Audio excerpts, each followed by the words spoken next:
to this afternoon's panel on book spin-offs. I'm Almario and I will be your moderator for this panel. I'd like to introduce to you our speakers. The first is the author of the children's novel Moy Moy Lulumboy, Ang Batang Aswang.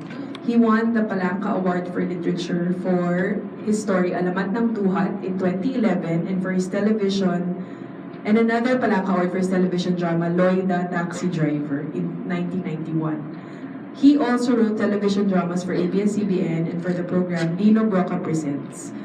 He has also written scripts for Regal Films, Seiko Films, and Viva Films. His television dramas Piglas and Palamuti were recognized at the ABS-CBN Teleplay Contest. He is also a member of the Writers Studio Manila, an organization of writers for television and film. Friends, let's welcome Segundo Matias Jr. Our next panelist is one of the founders of KAWI Content, a transmedia company based out of Singapore that identifies and develops intellectual property from Southeast Asia for multiple platforms for the regional and larger international market.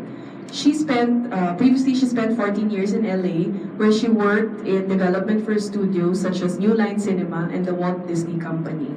Most recently, KAWI Content's first middle reader novel, Drew and the Tale of the Five Kingdoms, may props ako, was the main feature of the Indonesian booth at the recently concluded Bologna Children's Book Fair and was launched in Indonesia last April 23. Let's all welcome Tanya Yuson. And last but not the least, our third panelist is the content head for Flipside Publishing. He's the editor of Laureate, a Filipino-Chinese speculative fiction anthology, and the co-editor of Philippine Speculative Fiction Volume 9. His fiction has appeared in publications such as the Digest of Philippine Genre Stories, Philippine Speculative Fiction, and the anthology The Dragon and the Stars. He has also been a finalist in the World Fantasy Awards. Let's all give a hand to Mr. Charles Tan.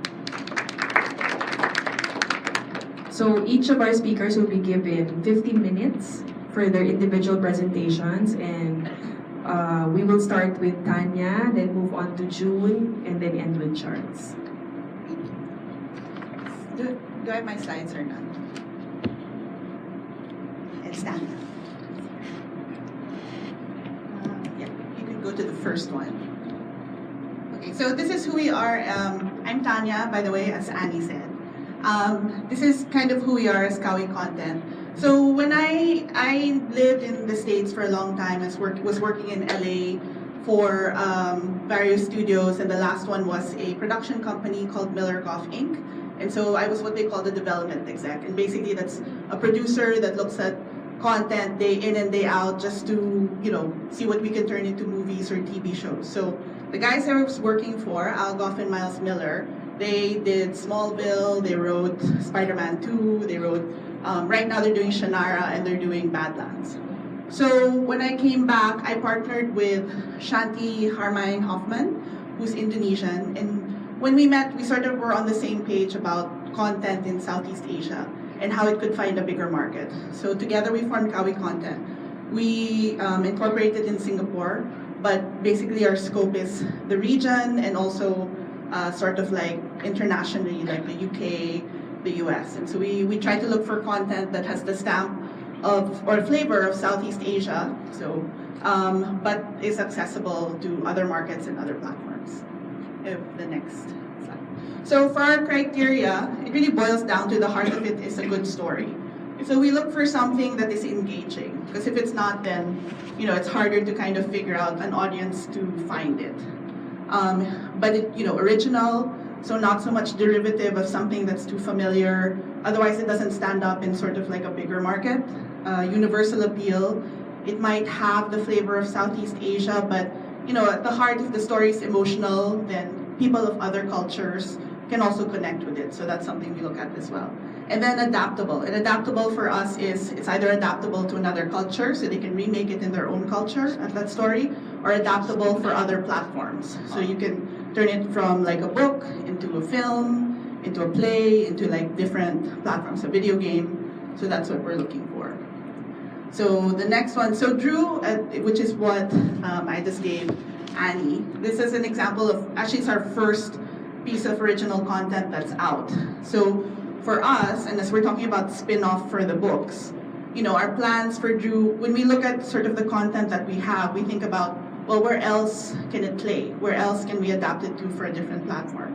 So one is expanding the series. Might be a book, first book in a different series. You know how like Lord of the Rings has like several books. Drew could be the first in a continuing story, or you expand the universe and you spin off other stories that is related to the first book. Then the derivatives, like for Drew, because it's a very heavily illustrated book, so it lends itself. We're doing a coloring book in Indonesia. So just to describe this book. This book is originally from Indonesia. Clara Ang, who's one of the top sort of children's book authors, we partnered her with this up-and-coming illustrator, Renata Owen, who this is her very first book. So we saw the story of that is we saw Renata at a Jakarta PopCon and we really liked her work. And we came up with the thought, well, what if we do an Indonesian Alice in Wonderland? And so when we paired with Clara, who also kind of liked that kind of story, together all of us shaped, and it eventually became, it was like a year of a lot of work, and eventually it became Drew. So with Drew, we have a lot of illustrations. So we also think, because it's a middle reader target, 9 years old to about 14, although me as a something-year-old, I would buy this book for myself because of the story and because of like the drawings. But you could do stuff like coloring books, which are big right now, a sticker book. We're thinking of doing a children's book where it's mostly pictures and like a simpler story. So that's what we're thinking for Drew. And then, so for other platforms, my background and my business partner's background is also film and TV. It's a natural extension to think about, an animated film or a live action film to start with for Indonesia, or even a bigger market if someone's interested. So that's also at the back of our head. And then of course you have things like merchandising. We're working with Printerus in Indonesia, which is kind of an on-demand, it's like Society 6. It's on-demand printing for cell phone cases, for bags, based on the illustrations of for Drew. And then licensing, that's in terms of like translations for other markets, or sometimes for branding. So like for Indonesia, Lifeboy is interested in partnering with us for Drew. This is Annie, FYI. So this is, their market is so robust that they want to give away, free giveaway with the product. And so one of the things they want to do is a much thinner coloring book that they want to sponsor and brand, but it's Drew. And so then they give it out free with a certain product that they're going to launch. And then of course there's events, and that can be very creative in terms of what you come up with. For our launch, can you go to the next slide, please? So this is the launch, which just happened last year. So you can see we had like a coloring book contest. So this is in Gramedia. Gramedia is the publisher in Indonesia, and they're the biggest one. They also have, they're like a Barnes and Noble. They also have stores. So this is their central store, and we had the event there, and they had a coloring contest. So, in a way, it's a good way to promote the book, but something like that could also be a standalone event. And if you're talking about monetization for spinning off the book for other things, like figuring out an event where it ties in is also interesting. So this is Clara and Renata. Renata's the illustrator, Clara is the writer, and then Shanti is my business partner. Yeah. So that's the scope of when we look at for transmedia and for multi-platform for like our content. The other thing for us is also getting out to other markets. So this was into Indonesia. We're looking to, expose Drew to other places. And the next slide. So this is Bologna. This was the booth in Bologna, and luckily for us, in Frankfurt last year, Indonesia was the guest of honor. So they kind of had a big budget to promote, Indonesia and the material, and that extended to this year for the Bologna Book Fair. So they spent a lot on creating the book fair. They had events. This was like I think an afternoon where they had other illustrators just sort of drawing. But it was a good way also to market the book and market kind of the products that they had. I don't know, is the next one? No. Yes. So this is the booth, and we were lucky that they featured the artwork of Drew all over the booth. Nice. Yeah, so, sorry, just go back. So yeah, so for us, that was good because, it gets it out there. And, and a strong visual message as well for what was inside. But then, so there's a lot you can be creative, and we're all creative, so you can be creative in terms of events and how to get the word out there for the book that you have. Okay. And then locally though, so this is Bologna. In the region, there are actually interesting events that we can also tap. So the next Bologna? that was Bologna, yeah. So that was just early April. So this is PopCon, which is in Jakarta. Now this is a very well-attended local event in Indonesia. It's kind of like a Comic-Con, but it also spans more. So, we can start to be at these events. It's not too expensive to get there or to participate, but you get a more extended market. And for Jakarta, like, it's not like other places, although it hits better if it's translated to Bahasa Indonesia, but they will take like English language content. And there's already a little bit of traffic back and forth in terms of like people seeing what we have, us seeing what they have. So I think that's starting. And the one that's happening right now, the next one please, is Bangkok Comic Con. So that is today until Sunday. And actually Anino is there right now along with Ace Bitongol's group. And we have a booth there showcasing Filipino comics. It's not too expensive to join events like these, and you actually get like people who are new to the content coming in. Last year I was there, I'm sad nga I'm missing it, but last year I was there and people would say, oh, I didn't know Southeast Asia made comics. Like, I didn't know there was anything else out there.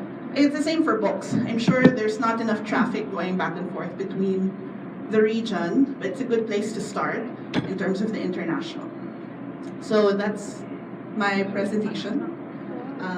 Thank you for listening, and I will pass it on to the next person.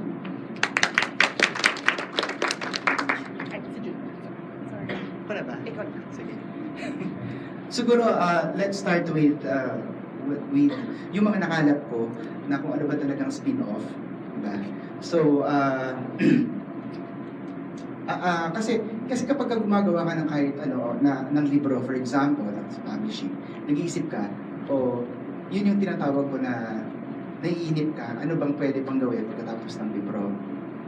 Be it TV, pelikula, notebook, or anything. Mas madaling gawin ng merchandise, di ba? So, siyempre yung TV, pelikula, mahirap. You have to pitch it. Siguro, let's define first what is a spin-off. Ito yung mga nakalap ko. Ang iba tinatawag nilang brand extension. Bakit tumatawa? Yung Starbucks na t-shirt.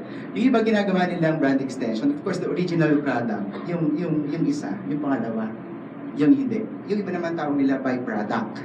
Diba? So next. Yung ibang, ang spin-off ay mga produkto o tinatawag na product merchandise na nilikha na may kinalaman sa mga librong inilimbag. Ito na yung book. Ito na yung pinag-uusapan. Let's zero in with the book. Next slide. And then, kamakailan lumabas yung Gray. Kaya ako nasabi, it's more of a spin-off kasi lumabas siya trilogy, di ba? It's not spin-off, it's trilogy. Kaya ako nabanggit na spin-off siya. Palagay ko there was more clamor at ginawa niya sa point of view ni Gray. So it's not really part of the trilogy. Kumuha lang siya sa punto de vista ni Gray. Next. Ito yung mga spin-off na nangyari sa mga libro. Of course, the Twilight, kung ano nangyari sa Twilight, naging pelikula, naging graphic novel. Pangalawa naman, of course, popular ang Harry Potter, naging, ano siya di ba after 3 years ata, tsaka siya naging pelikula, the first book. Madali lang to, tapos yung experience ko sa publishing, kung ano yung naging ginawa namin spin-offs. Next. And of course, yung mga merchandise kagaya nito, di ba? The book can become a shirt, the book can become a mug, pwede siyang manganak para ma-monetize pa siya, para kumita siya pa. Parang hindi ka nakakontento, so gawa ka ng iba, di ba?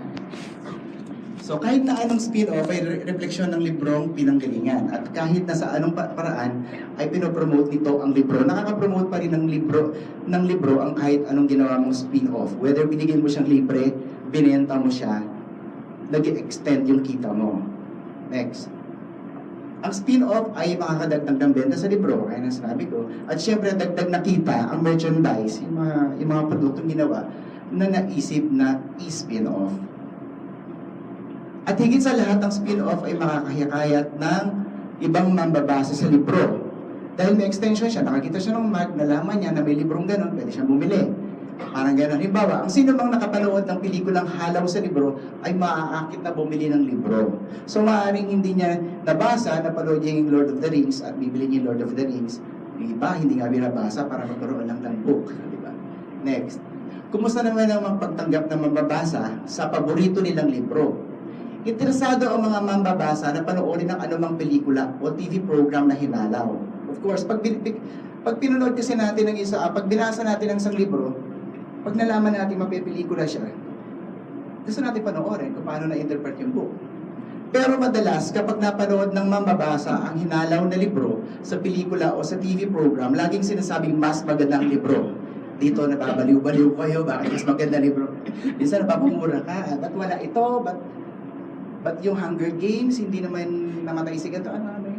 May napansin sa Hunger Games? Yung kapatid niya, hindi sa kanya yata binigay medal. Basta, it's in the book that I love na wala doon. Tapos, ganun pa man, ang spin-off ay nagustuhan man o hindi, magugustuhan man o hindi, ay may karagdagang kita sa libro.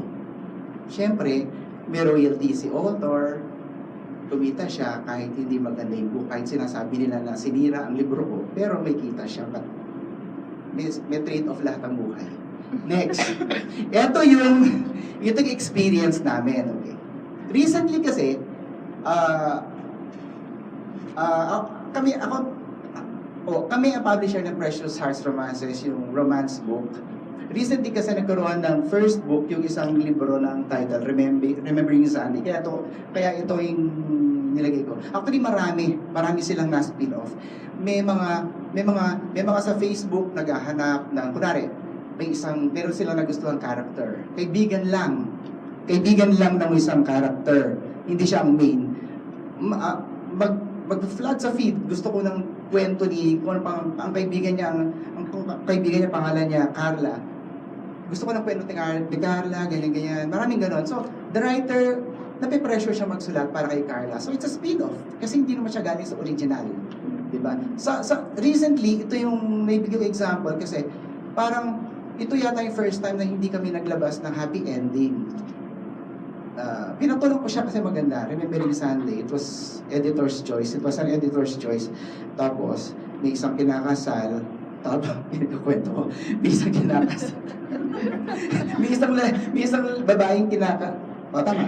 May isang babaeng kinakasal. Tapos, ang laman ng libro, yung flashback na ang i-expect mo ikakasal niya isang lalaki. In the end, iba palang lalaki. And the readers na freak out. Kasi, bakit? Ano nangyari? Hindi happy ending. So, yun ang original book. So, pinressure ko yung writer, maglabas ka ng happy ending, ayusin mo. Ganito. So, we brainstorm. So, nagkaroon ng Loving Sunday. So, nagkaroon na ng katuparan yung naging happy ending na siya. Kaya, hindi yan ang original idea niya. Nagkaroon na ng spin-off to the second one. Ang maganda lang, tinakpan namin yung mukha ng babae sa first. Ewan ko, parang may ESP kami. Pangalawa, lumabas, yung surprise lumabas sa second book. Anyway, para maintindihan niyo ba sa inyo? Ito yung mga spin-off na nangyari sa buhay namin bilang publisher. Yung mga Christine, siguro, nakita niyo sa TV. Medyo, ito yung nagkaroon ako ng trauma during that time. Kasi ang ABS-CBN, o ang nakitang, ang napanood natin ay hindi talaga naging faithful.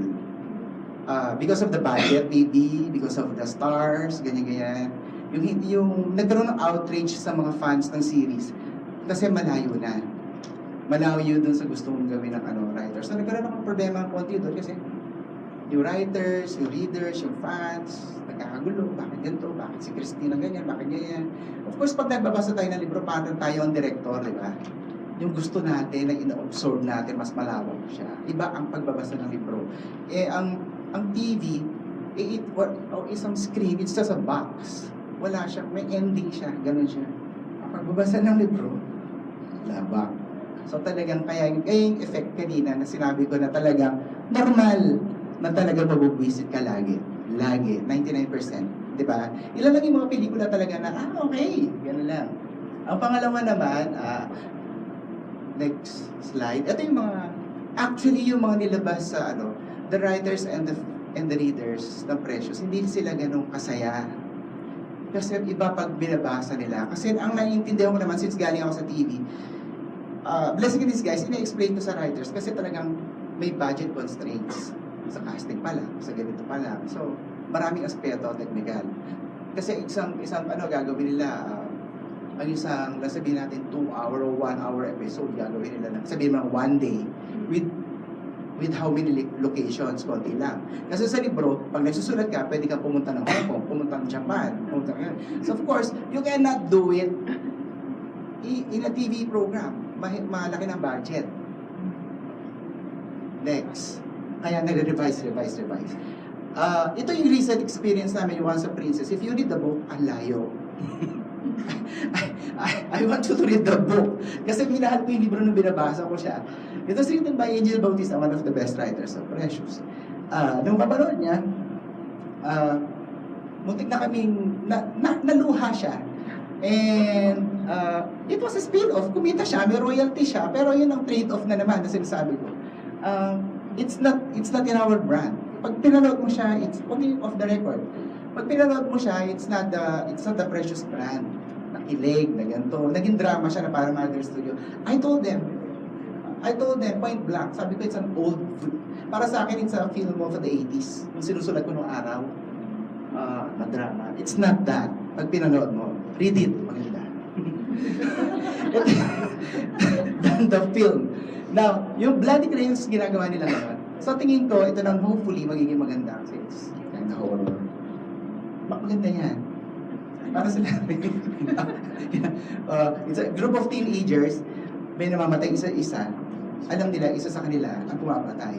Isa silang nauubos sa isang isla at hindi nila alam kung sino sa kanila pumapatay. Sometimes they're in a table, there's tension, isa sa atin ang pumapatay, hindi mo alam. Until the end, malalaman mo kung sino. Bloody Crayons, abangan nyo. Next.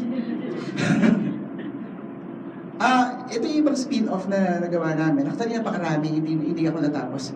Ito yung recently spin-off na hiningi ng mga readers na gawing manga, yung ginawa ng isang writer, si Sonia Francesca. It's a simple love story, pero cute. Next. Wala na. 5 minutes na ako. Yan. Sige mo, may susunod, may surprise ako sa huli. Ayan yung iba. And next naman, of course, yung spin-off namin iba, yung mga notebooks, t-shirts, lagi kong sinusuot yan saan ako pumunta. And then yung perfumes na nilabas namin later. Kailan namin nilabas yan? Next, ayan yung mga ginawa namin, yung mga crayons sa mga children's books. Hindi ko mailagay lahat, marami, may mga unan pa, may mga ganun-ganun. Next. Ay, ito baligtad. This is interesting. Gumawa ako ng shampoo. Sabi ko sa writer, gawa ka nga ng, promote mo itong shampoo ginagawa ko. Kasi nung araw, uso ang mane and tail. So, I talked to my chemist friend, sabi ko, baliw ako, no? It's adventurous. So, let's make a parang mane and tail type. Maganda yung shampoo. Sabi ko sa writer, let's make a book. Stallion, ganyan. Hanggang sa, ito na nga, it's evergreen sa bookstore, makikita mo siya. It's still selling. So hindi kami tumitigil sa pag-print ng Stallion, the book. Baligtad to. Shampoo. Pero binabanggit yung shampoo rito to promote the shampoo. Next. Ay, nilagay ko lang. Panoorin nyo, sa June babalik. It's a spin-off of the books that I wrote. It's a show. Yan. Ay, may nagbigay sa akin ng cake. Spin-off yan, di ba? Ng book ko. So, ayan lang. Thank you very much. May question.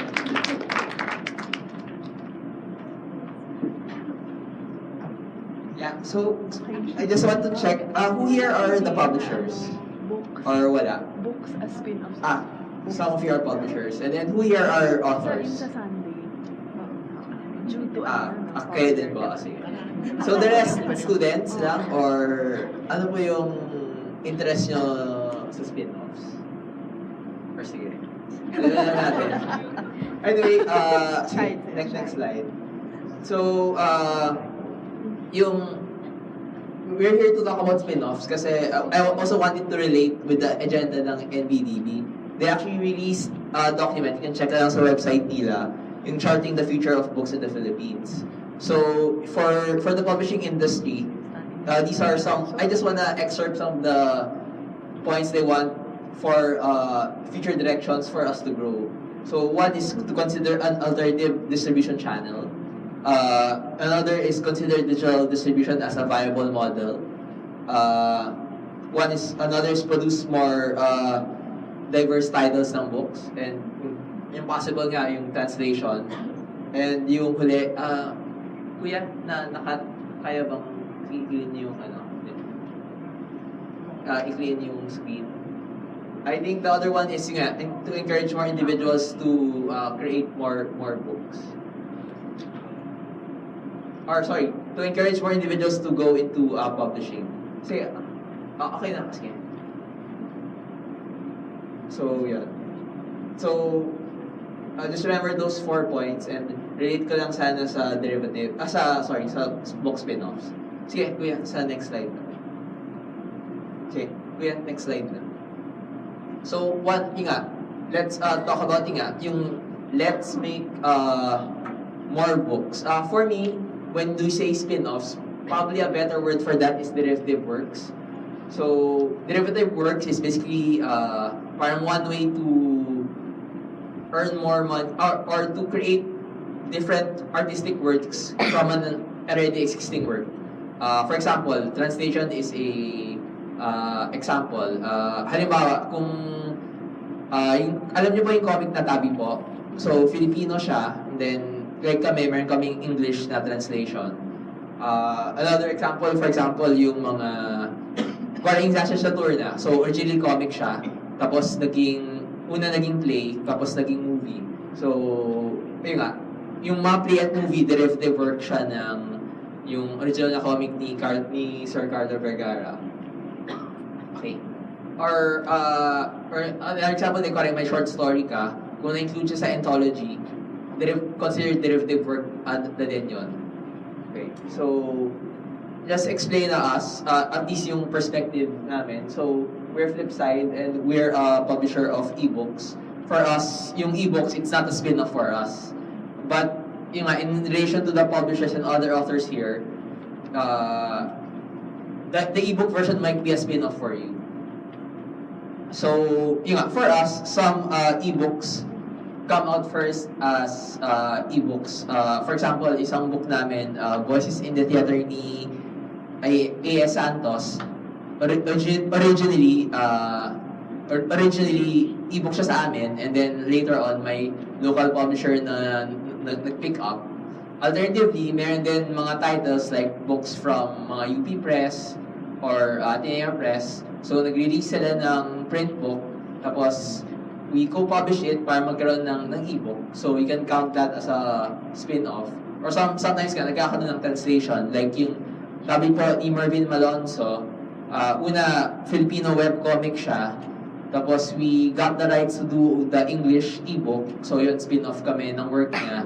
And then, eventually, also, Visprint got the print rights to publish this Filipino webcomic as a book.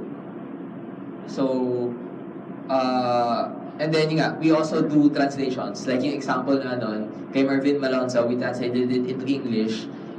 Yung comics din, halimbawa ni Michael David, na-translate na, originally Filipino siya, na-translate din namin sa English, and meron din kaming translation in Spanish. So, first, actually madaming klaseng derivative work na kwento naman ni Sir June yung mga iba't ibang examples.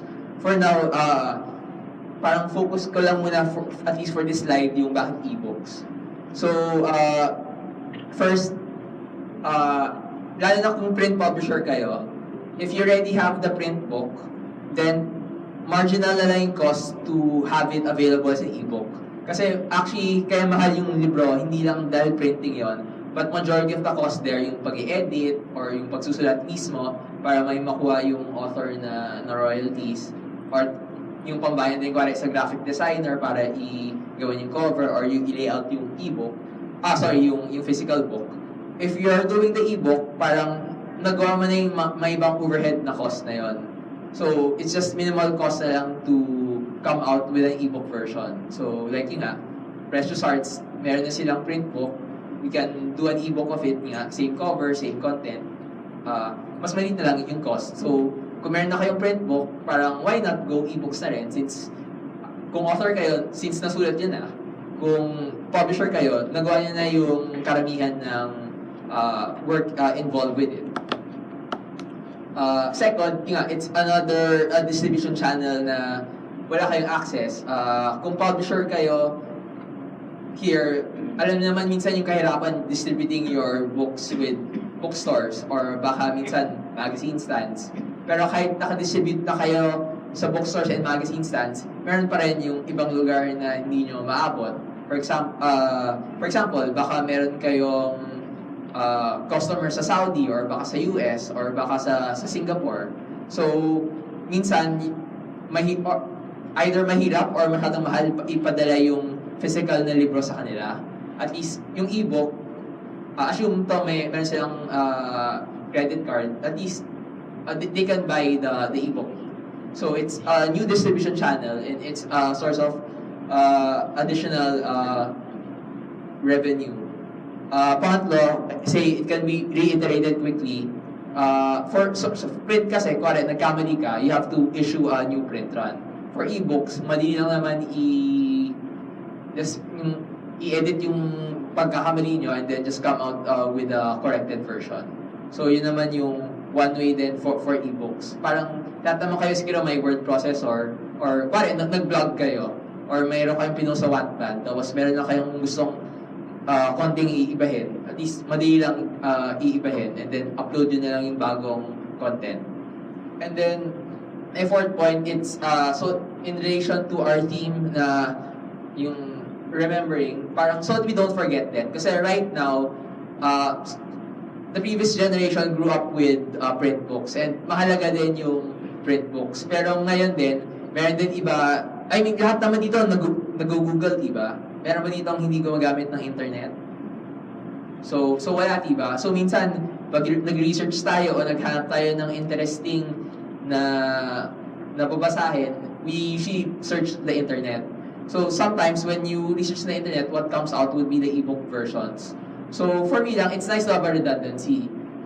If you have a print book, come out with an ebook, and vice versa. Kung may ebook ka, you also want print book. Yun nga, kuwari, may library ka tapos nasunog, baka wala na yung print book versions nun, but kung meron ka sa internet or meron ka sa cloud, meron kang backup, and vice versa. Kung namatay yung server, kung may print book ka, at least, yun nga, meron kang physical copy ng libro na yun. Okay, so, I'll talk about ebooks as marketing, since minsan yung spin-offs din, not necessarily meron siyang direct relation to how you earn money, but it might be good for marketing. One of the ways here lately, hindi ko lang if you noticed, some local publishers publish books that originally came from the internet for free. Yung sabi nga, yung at least in the case ng Visprint, yung kay Mervin Malonzo na Tabi Po, it's a free webcomic. And then publish niya sa print book. And then there are also some mga publishers nga, they get it from Wattpad, nakita nila, 1 million hits na yung Wattpad novel na to. What if we turn it into a book? Tapos yun yung ibebenta ko. So that's one way to see the spin-off as a marketing tool rather than a direct way of selling new content to your readers or to your customers. For us then, it's easier for us to to create a sale. Kuwari, gusto ko naka 50% discount yung libro. Kung sa print books, medyo mahirap siya. Kuwari, kasi co-coordinate mo pa sa National Bookstore, coordinate mo pa sa Fully Book. Usually, nakita mo lang kuwari, book fair, or kuwari, sa convention na to, I'll sell my books here, tapos naka-discount. Pero yung ibang tindahan, hindi sila naka-discount. At least with e-books, pwede mong coordinate, set ko schedule, sa April 13, naka-sale yung libro na to sa lahat ng store, sa Amazon, sa Google Play, sa iTunes, sa Kobo. So, pwede yon. And then, another way, kung may giveaway ka, yun nga, pwede mo lang i-email yung e-book. Kasi sa yung print book, pagulanahin mo pa, i-LBC ko ba to, or to go, paano kukuhanin ng contestant yung gustong mag-review ng book, yung libro. So, magagastos ka pa ng shipping cost. So, mga e-books as giveaway are actually even review copies. Parang one way yon to serve as your marketing efforts.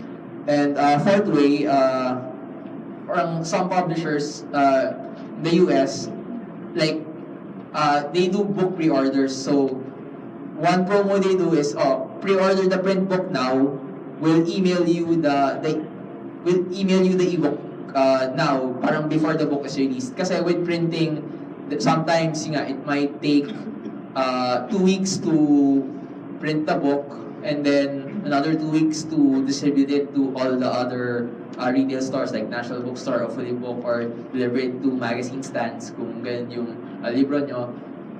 During that time, parang to give an incentive for readers to pre-order the book, parang sabihin mo, pre-order ka, parang deposit here or pay this, and then you can get the print book when it's ready na, but in the meantime, you can read the ebook version since mas nauna na siya or na-ready na siya. Next slide po. So since split-off nga tayo, I also don't want you to limit yourself to like just ebooks. Like, there are also other derivative works, like yung Jano Silang, Filipino novel siya, and then eventually nagkaroon siya ng spin-off, which is yung comic niya yung comic niya. The warning lang there, of course, when you explore other derivative works, there are other creative costs involved. Like yung Jano Silang, si Edgar Samar yung nagsulat. When gumawa silang spin-off into a comic, they had to get an artist, si Natasha Ringor, to illustrate it, and then si Carl Jo Javier to do the adaptation, and then yun lang. So like another way to look at it, you can also outsource it. Like yung example ni Sir June, yung meron kayong like mga crayon, like kami, baka gusto nyo i-outsource lang to another company yung paggagawa ng crayon, kasi kuwari kami book publisher kami, hindi namin specialization yung paggagawa ng crayon, so we have this property, and then you outsource it na lang kuwari to sabi natin Colgate or si Pepsodent, sila nang gagawa ng branded na toothpaste, parang ganon. And then the other thing lang din, also with regards to spin-offs and derivative works, as authors, you should know your rights with copyright. Like, you don't have to sell don't sell your copyright to your publisher, but you can give them limited rights. Like kami, we only ask for the ebook publishing rights. Because copyright is a bunch of rights, so you can also sell those other rights to other publishers. Halimbawa, we only get the ebook rights, so the author can sell the print rights to a local publisher. Or you can even be more specific with that. They can, for example, yung comic ni Sir Jerry Alangilan, yung Elmer, actually, he has 2 print publishers. So, yung isang publisher niya, they have rights to his comic in the world minus the Philippines. And then, he was also able to sell the Philippine rights to it to national bookstores. So, kaya dalawa yung publisher niya, pero iba yung territories. Another way then to monetize it, you could sell the translation rights. Like, ako, bibiling ko lang yung English rights, and then, you can probably sell the German translation to a different publisher, or even another publisher here for the Filipino rights. So those are the things na you should also be thinking as an individual if you want to maximize your profit from your work. So yeah, just be aware of your copyright and to read your contract. Okay, so ayun na po. Thank you to our panelists. Are there questions from the audience regarding spin-offs or derivatives?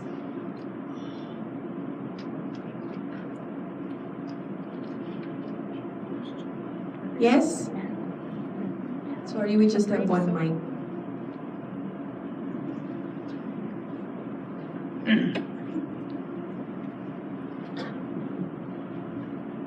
Good afternoon. This is for June Matias. Although all your presentations were very informative, si June Matias, can you tell us more about your tie-up with ABS, yung paggawa ng parang telenovela ba yun? Short telenovelas from your books, kung paano nila pinipili kung ano yung book and yung extent ng involvement ninyo after that. Medyo mahaba. I'll make it short. Ano ba? Did they approach you or did you They approach us kasi they knew the brand. Number one, so kinausap nila ako which books na kailangan, na gusto ko. Na gusto kong i-pelikula, TV. Tapos, walang pitching na nangyari. Binigay namin sa kanila, tapos namili sila. Tapos tinawag nila ako. Tapos, tinanong nila, bakit ko gusto to? Bakit? Meron akong pinush na alam ko, dahil siguro galing ako sa TV, alam ko yung mga na kailangan nila sa TV. Tapos, ganun lang siya kasimple. Tapos, nagkaroon ng press ko, then the writers, I informed them, etc. etc. Tapos, ayun. And then, tuloy-tuloy na siya. And then, book after book after book nang nangyari. For one book is equivalent to 1 week. 1 week yata, no? Kung hindi ako nagkakamali. 1 week. So, with Christine, inabot yata ng ilang seasons kasi mahaba yung inano niya. Mahaba yung season. Pero yung Christine series, hindi naman nila tinapos.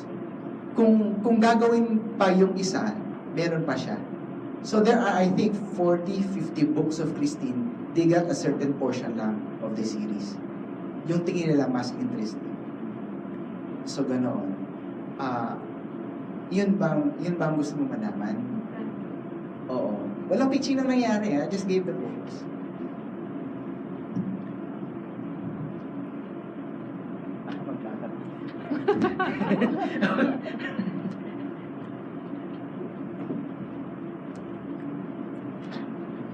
Hello, good afternoon po. This is for Miss Yuson. I'm a writer from Dalasalan po, Ian po natin. With regards to development and spin-offs, what are your thoughts on cinematic universe now that they're doing it parang left and right from Hasbro to Universal's Monster franchise? like Marvel and everyone? Yeah. What do you think is the future of it, and what are some viable choices or options for not really authors but people in general to not just milk it for business but also for creative Fulfillment. yeah.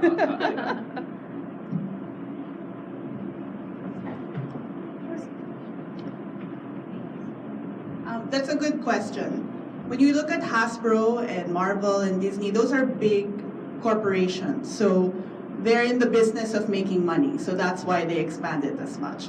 So in terms of, that's a reality that's happening now. And when you look at it, because the world is a smaller place also because of the internet and because we see things from the US, and the other thing that's going to happen, I think, is that they're going to start to see our stuff. So they're going to start filtering what is something out of the Philippines or out of Thailand or Vietnam, which they already were doing when I was in LA. But, for them, it's like, well, does it connect with the other audience that we have to surface? So for your question, I think that's a certain kind of intellectual property or story. Not everybody's story is going to be like that, but there are certain ones that will fit that mold. So I guess not everybody has to do that. But for the ones that want to do that, you can do it from where you are now. You can think about how does the story you're writing, is there a world that can go beyond with the one story you're doing? If that is your goal, you can. And actually, if you're thinking about that, if you're thinking about that kind of going beyond one market, let's say, Philippines lang, or you want to go regional, you're also up against the Marvels of the world, the Hasbros of the world. So you kind of have to think about, if you want to go into that space, is my story too similar to Superman? Is it too similar to Batman? You kind of have to stand out and be more original than that. So, again, it's a choice. So as a writer, is that the kind of story you want to go for? And again, those stories really only expanded because they connected to the core story. So let's say for Star Wars, if nobody connected to the first Star Wars, there's no 8 Star Wars. So your first story has to be solid already, because the reason for an expansion is there's an audience that wants to see more. For spin-offs or derivatives, that's also something we have to remember. If nobody wants to see our first story, then you can't really do transmedia for another platform or a spin-off to another product, because as Charles pointed out, there are costs involved into putting it into another medium. So, does that answer your question? Thank you.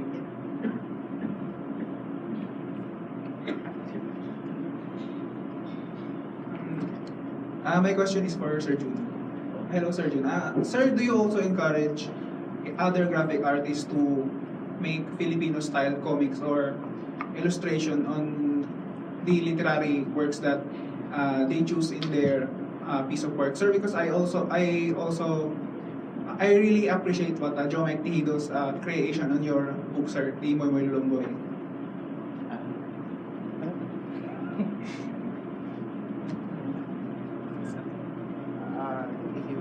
Sir, So if you also encourage other graphic artists. Ay, oo. Nabanggit mo yung Filipino. Yes, sir. Instead of imitating manga, sir, in Japan. Oo, kasi... Sir, I really like Joe Mike Tejido's. Oo, kasi... Nakakaya ba to? I'll be very honest. Kasi, when we did the Filipinos, nabanggit mo sa akin yung Filipino comics. What is Filipino comics? Ito ba yung nababasa ko nung araw? Tama ba? Yung Aliwan, ganyan. That's very Filipino, di ba? Tama. But when, short history of how I did Black Ink. Noong ginawa namin ng Black Ink, gusto ko yung nababasa ko. Nabasa ko dati nung bata ako. Yung tinatago ko siya. Kasi bawal sa mga teachers. Sa public school ako, pero binabawal pa rin nila. Binabawal talaga nila kami magbasa ng comics. I don't know why. Ngayon, gusto nilang ibalik. Mukhang tanga. Ngayon, nung ginawa kong Black Ink, I wanted it that way. Pero kailangan mag-evolve. Hindi yung naka-staple, hindi naka-ganon. That's it. Pero, second, the cost. Pag yung naalala mo dati, medyo ano sila, wala pa kasi siguro may nun. Medyo color siya, pero hindi magaling color. Di ba? Ginawa namin black and white. So, ginawa ko parang ganon. It didn't sell. Siyempre, kailangan mag-survive, di ba?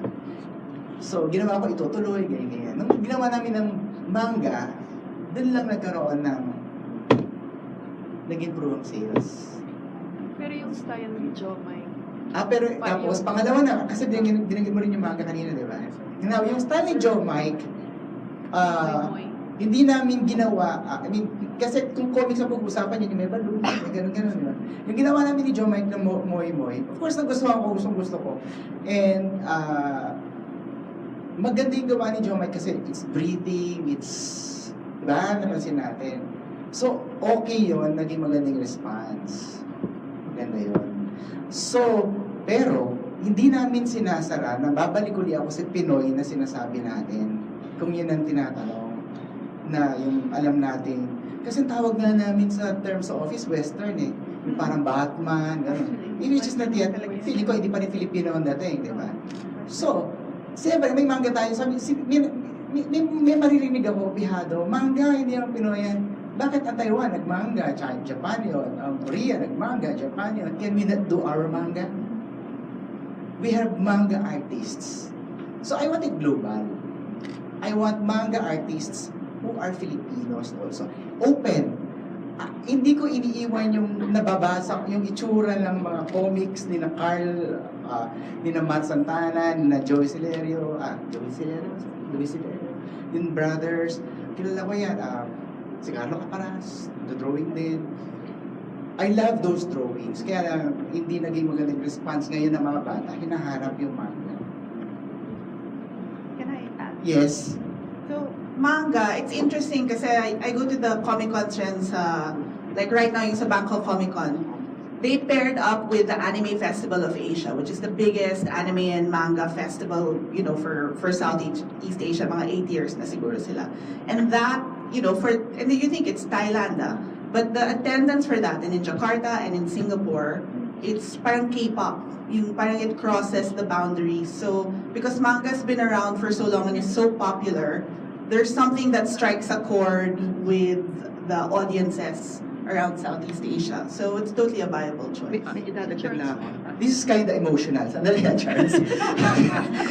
Hindi totoo. Danong araw, nalungkot ako na gusto ko yung gusto ko.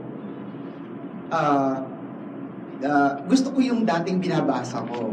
Pero I realized that during the mga book fairs, ganito, sige, manga ang gusto nila. Tanda kami ng mga manga artists dito na Pilipino. At nakita ko nga ulit, Taiwan, Korea, meron silang sarili manga. Gumawa tayo ng sarili manga. But again, sa puso ko may lungkot na konti. Kahit gumagawa ako ng manga, ini-enjoy ko siya.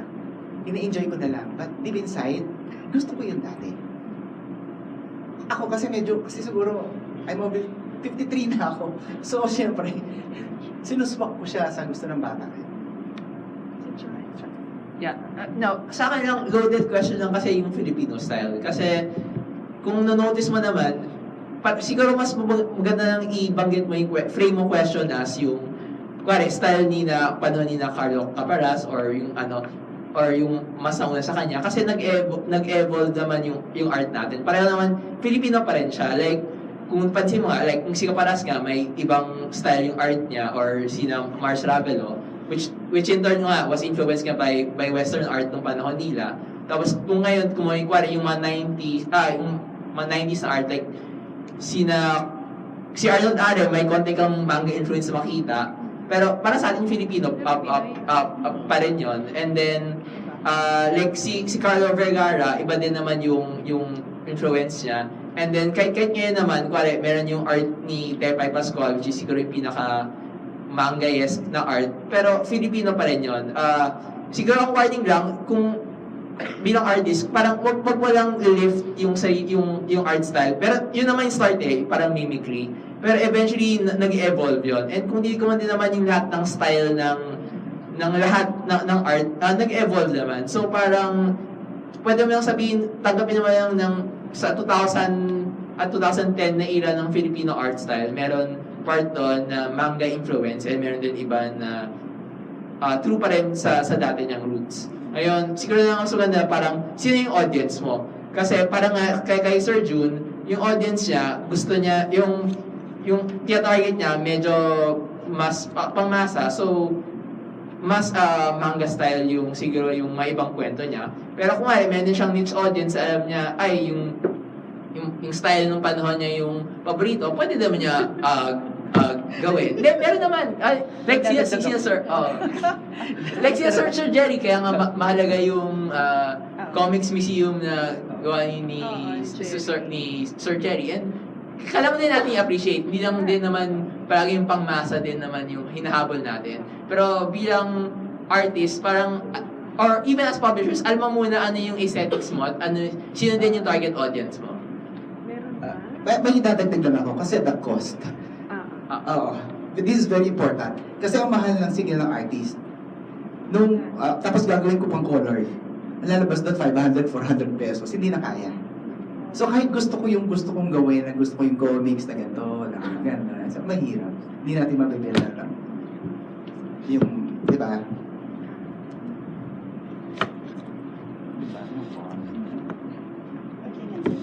We have a similar situation po, ano? With regard yung comics na actually I wrote a Filipino story for children. Comics siya actually, Tagalog. I wrote to, and we presented the comics to a popular food company, and they rejected the idea of having a story or a comics for like promoting yung values like yung unity in the family, etc. So, my question, how do we, actually, we are very thankful for all the ideas about the book spin-offs, because we were just discussing a while ago. That's why we laughed a while ago when you stood up. Akala ko pinagtatawa. No. I'm very sorry. Akala ko may Because we problema. were just discussing, ma'am, ano ba yung book spin-off? And then my manager who is with me, Miss Yam, answered, just a sentence, and then we were just so glad that you elaborated on the idea of the book spin-offs, and we thank you for that. We have products on the shelves, like yung comics nga for Filipino children. We don't know how to package those products in our textbooks because we are a textbook publisher. So can we have some ideas from you? What kind of textbook? Sorry, can you answer? Academic. For So, preschool and elementary. so you have graphics that go with the textbooks.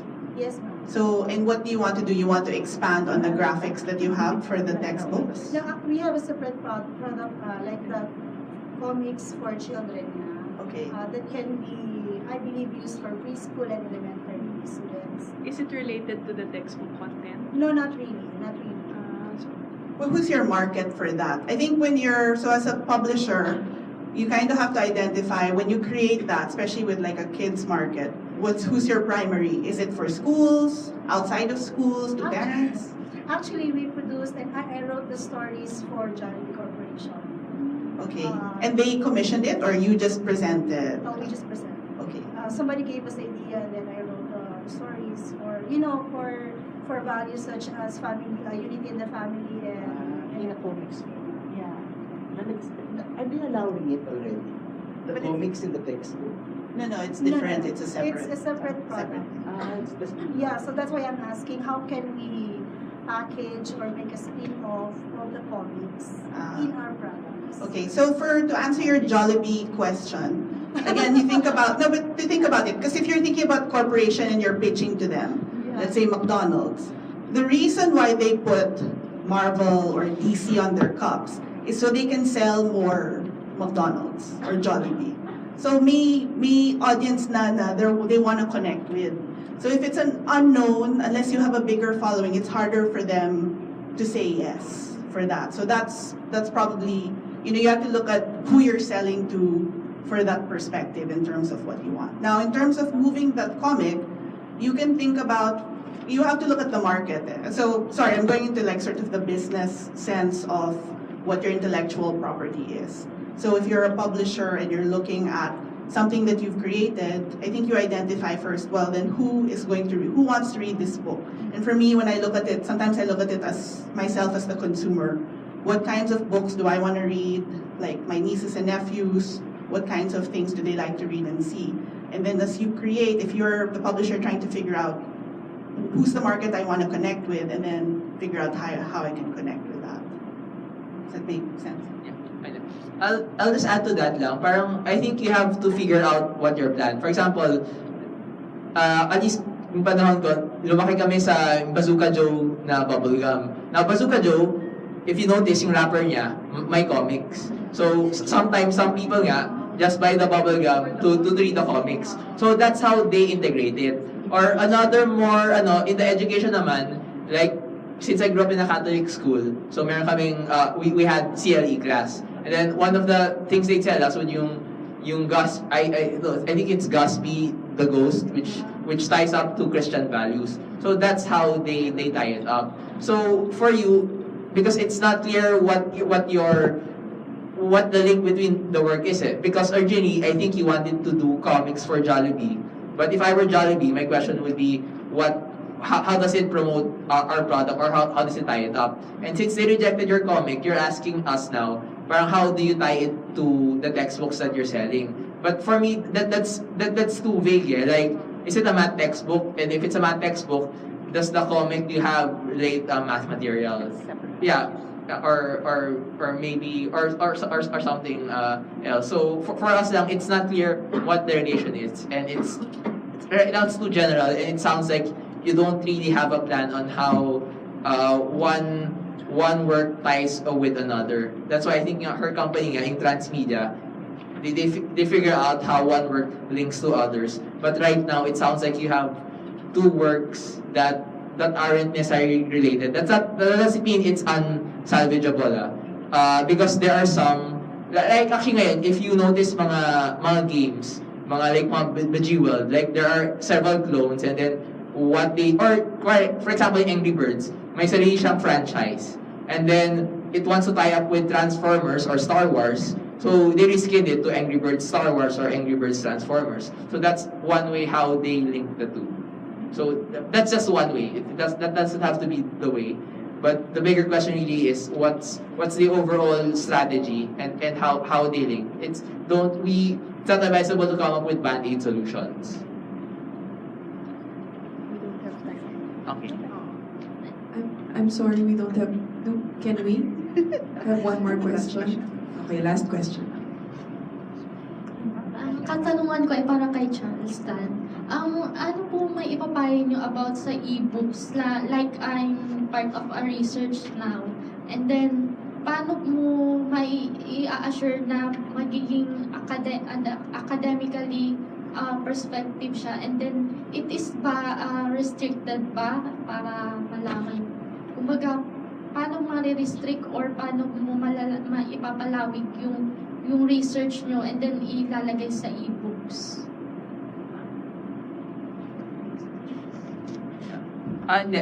Kasi ang e-book, it's container lang siya. So, kuwari, you're asking how do you make it academic?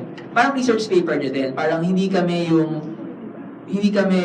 not the ones who will impose the criteria or the restrictions. Like, if you're catering to teachers in UP, then you follow their criteria for the book. Or if you're pitching to Adarna or to Precious Hearts, for example, you follow their criteria. Whether it's a book or an ebook, it doesn't matter. Now, your second question is, how do you spread it around? Now, there are several marketing strategies or tactics, but without being too specific, because parang it's hard to give concrete advice because we don't have the concrete work. Like, for some of the Wattpad, there are some Wattpad authors because it's free, so readers will read it. But notice, not all works posted on Wattpad gets read. That's why the easier marketing strategy for local publishers is we look at which are the works that are mostly read, and that's what we publish. So it's parang we have no magic bullet solution to marketing. If we did, then lahat kami dito mayaman na kami. or that's why that's why we also do spin-offs. We look for additional ways on how to market and to gain our revenue for it. Sometimes we fail, but sometimes we also succeed. And you can learn more about marketing by attending the session that comes after this, which is on marketing strategies for the world.